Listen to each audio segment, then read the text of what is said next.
Hey guys, I am Artosis, and I am back with another cast of some replays from the Korean Weekly Open. Make sure you guys check them out at esvtv.com. And this is Game 2 of Younghwa against Min. If you haven't seen Game 1, then go check it out first. It's right in my YouTube, youtube.com/ArtosisTV. Always happy if you would go ahead and subscribe there as well. If you do like these commentaries at all. Now, this is round 2. In round 1, Younghwa went ahead and took out the teammate of Min, who is Slayer's Coca. So, also game 1 here, Younghwa beat Slayer's Min. So, he's shown a lot of powerful play. He's shown that what he likes to do is go for a forage fast expansion, but more importantly, pylon block the natural, and then go ahead and cannon rush when the Zerg goes down to make their third base instead of their natural. And it's been highly effective, but Min knows this because his teammate played against Younghwa in round 1. So he's been just delaying his expansion a little bit and making sure he has some Zerglings out. So he's found a pretty effective way to deal with that, but still Younghwa with a very fast 4-gate +1 timing was able to deal a lot of damage to Min and kill his third base last game, and take the game pretty easily with a nice follow-up timing attack off 3 bases. Now, will that be what happens this game? We're going to have to see. Min going ahead for that spawning pool, and I wouldn't be surprised if he just does not send a drone down until it is actually, the pool is about to finish, so that he can actually take his expansion. You know, if he has some Zerglings out there, it's not even worth a pylon block. So Younghwa going down, making sure no drone actually snuck past him, an important thing to do. And just kind of waiting for drones. You know, Younghwa really wants to do this, execute this build, but Min is just saying, forget it, man. I'll just wait. I'll just get my hatchery a little bit later. I love seeing players actually adjust to each other like this. If your Protoss opponent wants to do a move like this, you can just adjust and play like SlayerSMin here. And Younghwa is probably so used to doing this to Zergs that it's almost a little bit more uncomfortable territory to not do it. But of course, the one thing is, it does still give Younghwa an advantage because he gets up his Nexus. It starts before the hatchery even starts, and that's rough. So Younghwa, will he go ahead and block this just for a little bit? I think so. Just going to block it with his probe for now. Oh! No, it does not quite stop that hatchery, but yeah, as you see, look at this production tab. The Nexus almost halfway done as the hatchery's starting, so you know, this is a very strong build right now, and I feel like every single Protoss should be opening kind of like this. Now the Overlord just kind of chill and see what's going on. Probably bring a probe down to actually block right here and make sure no Lings can get in. Gonna see the double gas, of course. And I'm interested to see what Younghwa actually wants to do this game, because last game he did that very quick +1 4-gate timing push, which is a very popular build. I'm sure everyone's seen it quite a bit that watches StarCraft regularly.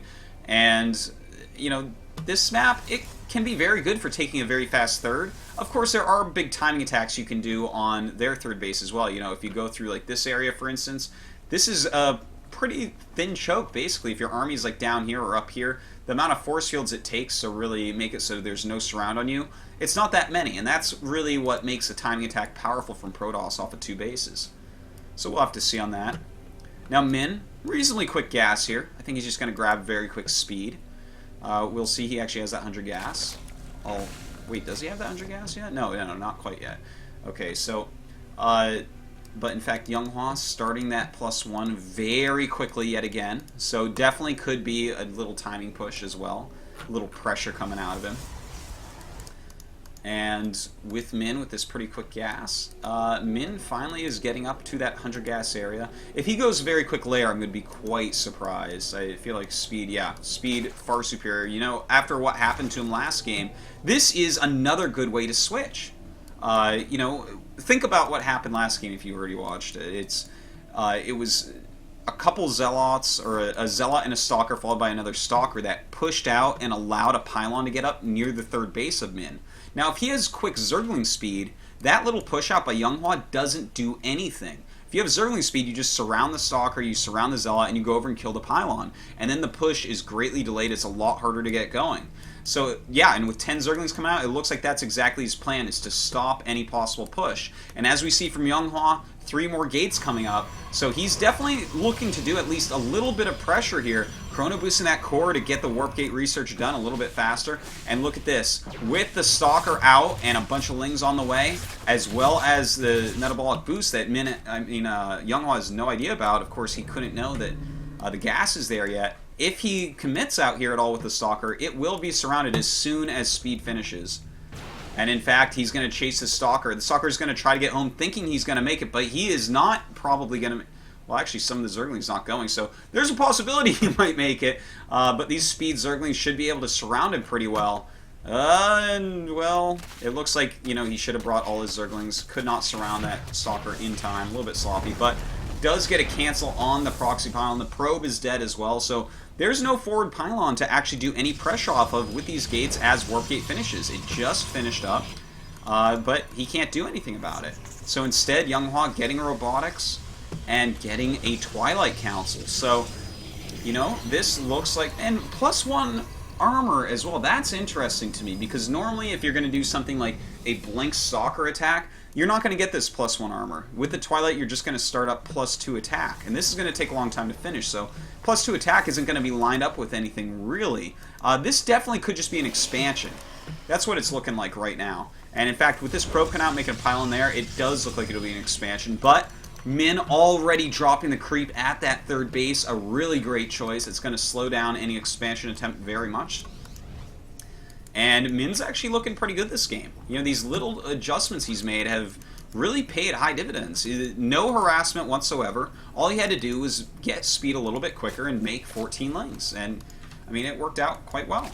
So, we have Infestation Pit, a Macro Hatch on the way. A lot of gases are out. Let's take... And, in fact, he's getting a lot more gases, so probably going to go quite heavily into those Infestors for a bit. I don't think it's a Hive Rush. I mean, a Hive Rush at this point is a little bit weird. Let's take a look at the unit tab. 54 drones to 47 probes. And notice how long this creep is staying here. Totally worth that 100 Mineral Overlord for Min. Although he did get supply capped, which is a bit annoying. Now, up that goes. Plenty of sentries out here. That +1 armor almost done. Probably should see an Immortal being made, I would say. He is getting Blink, so he definitely wants to go pretty heavily on the Stalkers, and in fact, definitely Colossus as well, as we see that Bay coming down. But it really helps against any Roach pressure if you do have an Immortal out, at least one. But no Immortal yet, and I love this from YongHwa. Look at the wall he's making. This actually makes it so that if his third base gets attacked, attacking up here is not very effective. Wait a second, though. Some Zerglings coming in now. That's not going to do anything. But the Roach is coming in, trying to force a cancel on this Nexus. Are they going to get the cancel? Yeah, they might actually get it. And he does have to cancel. A great move by Min. Totally worth that little amount of Roaches. In fact, forces a cancel on that cannon as well. Really, really well done. That's going to slow down the economy of YongHwa greatly. But as I was saying, you know, right now there's only 2 attack paths. Here and up here. And up here is not necessarily going to be effective. That's easy to force field right now, especially with the rocks there. This side was effective right there, but just cutting off any paths possible with buildings is a great thing to do with Protoss. Now let's take a look at what Min is up to. Min is actually getting a lot of Infestors. He's getting +2 to Roaches. So it looks like he actually wants to be on Roach Infestor, which is fine. That's going to be a pretty powerful unit combination right now. The creep spread is doing alright. He's not really focusing on it a lot this game, but this is a nice route for him to get up here to start pressuring the third and possible fourth base. But with the way this wall-off is, I feel like YongHwa wants to do it 3-base timing. You know, with this wall-off there, taking this fourth base, you'd have to kill some of your own buildings, which, yeah, I mean, that's not a huge deal to kill a gateway later on when you already have 3 bases, but I feel like he's trying to set something up with Colossus where he can actually attack, you know, on 3 bases and at least cripple the Zerg player. So Min right now is moving out in a couple directions here. The few Lings, I think, are just to kind of threaten up this ramp. Min not yet making another hatchery, which is interesting, which means that he wants to get a lot of aggression going, because when Protoss is making their third, if you're not making your fourth as Zerg, it means that you really want to get some damage in there. Now attacking this front base area, a couple Stalkers come in, he's got to be careful, he cannot let these Lings in, that would hurt a lot, and at the same time, a lot of Roaches coming over, great force fields, but look at that fungal growth, oh my god, he got the sentries, but the sentries do run away, and only one of them is gotten by the second one. If you can chain fungal them, a lot of damage does happen. Now, Roaches and Lings in the main, Min doing a great job this game, really spreading YongHwa quite thin, and dealing a lot of damage so far, but great force fields by YongHwa, allowing him to actually stay safe. Look at these supplies. The max out Min still pushing forward, but with a couple Colossus in these great force fields, it looks like YongHwa is going to stabilize for now, but another big attack coming up to the front. In fact, using a lot of Infested Terrans, he's going to want to run these Infestors away and let these Infested Terrans hold everything back so the Roaches can deal some damage. That's going to slow everything down, and, well, he does... Yeah, he has plenty of fungals over here. He can actually go over and harass the probes some if he does want. Let's see how many probes have actually been killed. 31 probes killed so far. And in fact, he's going to come over and kill even more. Doing a great job, and just Infested Terrans actually going up. The Colossi trying to go back to save these. They do pop up and force the probes away at least. And look at this, another Roach attack coming out. YongHwa might actually be dead here. This is huge, getting a ton of probes. And in fact, this is so many Roaches. I don't know if he has enough force fields right now. Oh, those were really nice force fields, cutting that army in half and making the Roaches not fight together right now. The Colossi will help clean up this side. Some nice Blink Micro on this side, helping to clear out these Roaches, but more and more probes have gone down. YongHwa's supply being doubled right now. 35 probes to 71 drones, double the drone count to probe count right now.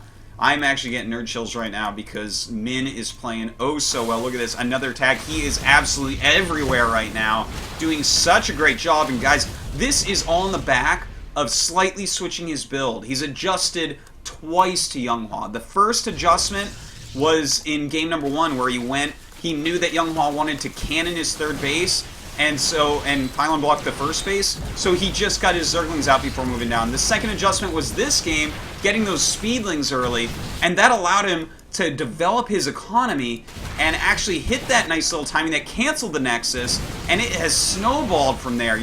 Min has played just phenomenally, and YongHwa's in a lot of trouble, but YongHwa still has his Colossus, he's still holding tight, and the one mistake that Zerg players can make quite often is that they overcommit on Roaches. That's like the one way to lose from a situation like this, where you just continue to make Roaches, continue to attack. Well, it looks like it's going to work this time, killing off this Nexus. But yeah, that's one thing that we do see from Zergs occasionally, where they just make too many Roaches, and eventually the Colossi count just kills them. Look at that, 29 kills, and 5 kills on these Colossi right now. But, I mean, at this point, I really don't think that YongHwa can fight back. I mean, he does not have much left here. He's just trying to do something with his Colossi, but Min has that 4th hatch up, continuing to make a lot of Roaches. His macro is just kind of out of control right now. Still up at 71 drones, just no economy from YongHwa. If he still had a 3rd Nexus, maybe he'd have some sort of shot if Min made mistakes, but it's hard to say that he has any shot right now. No fungal on that, so that helps him. He's got to be careful with these Roaches still. Well, I mean, this is actually a lot of damage that YongHwa's doing. He's got great upgrades. Actually, both of them have very good upgrades at 2-1. But how many Infestors does he actually have? He has only 4 right now. Hopefully they have fungal energy. That's going to be very important because, you know, that's about the only way to lose the Zerg in this situation. And 6 Corruptors on the way, yeah. It's looking less and less likely. In fact, Min coming over again, making sure that there's not going to be any Nexus here. And now that he sees that there's no Nexus up at the 3rd, he knows that YongHwa is going all in. So now he can be even more sure, make no more drones, and just make units to try to crush this attack, because that's really all he needs to do. Alright, so the army right now, look at that, 26 Stalkers, 3 Colossi, and a handful of Zealots against 37 Roaches, 6 Corruptors, and 6 Infestors. It should be more than enough. Especially with more Roach production on the way. And in fact, trying to run around is Min right now. He's got to be careful, though. You don't want to engage with just a PC army against this, because Protoss can still beat that. Now the Corruptor's coming up from behind. Oh, God, a big flank incoming. And this should be enough. The Colossi being taken out in a matter of seconds. And expect GG from YongHwa here. There's just nothing left that he can do.